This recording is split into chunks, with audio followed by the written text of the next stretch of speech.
Sa mga mommies tulad ko na gustong maging active at subukan ng sports pero hindi alam kung saan magsisimula, meron kaming nadiskubring pwede sa lahat, kahit sa beginners.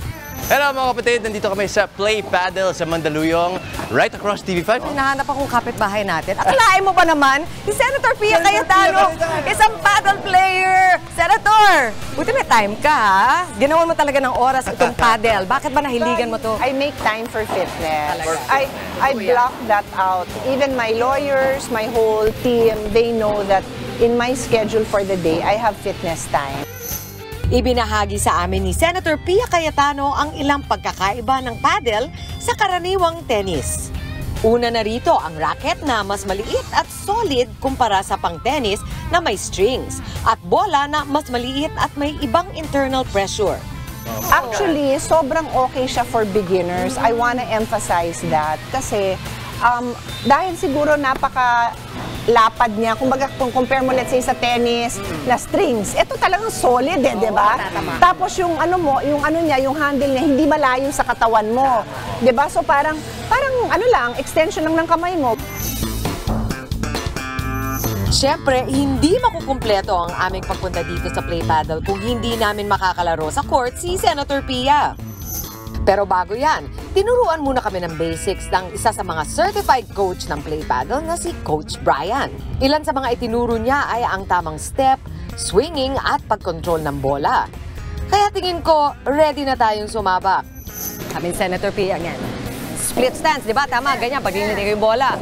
Tapos pag ready na, malapit lang daw sa katawan, huwag masyadong lalayo. Yan, tapos straight na ganyan. Mukhang ready na tayo. Siyempre, kaming babae, di ba? Kami teammates kami ni Senator Pia.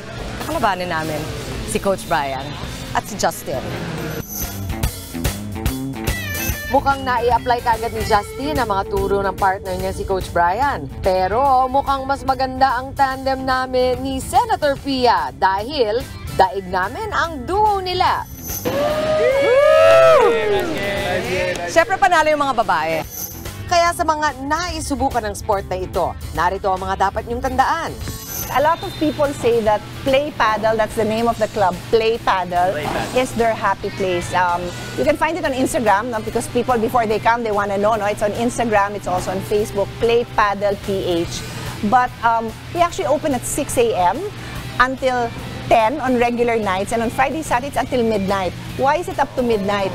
Because I really want people to see fitness and sport as a way of life. Hanggat may gusto maglaro, will be open. Solo ka man o kasama ang barkada ay pwede yan dito sa Play Paddle Club. Pwede kang mag-session kasama ang kanilang coaches o kaya naman ay kahit laro-laro lang. Nakaka-addict. Leka na, paddle na tayo. Oh, next game na. Next game! Next game!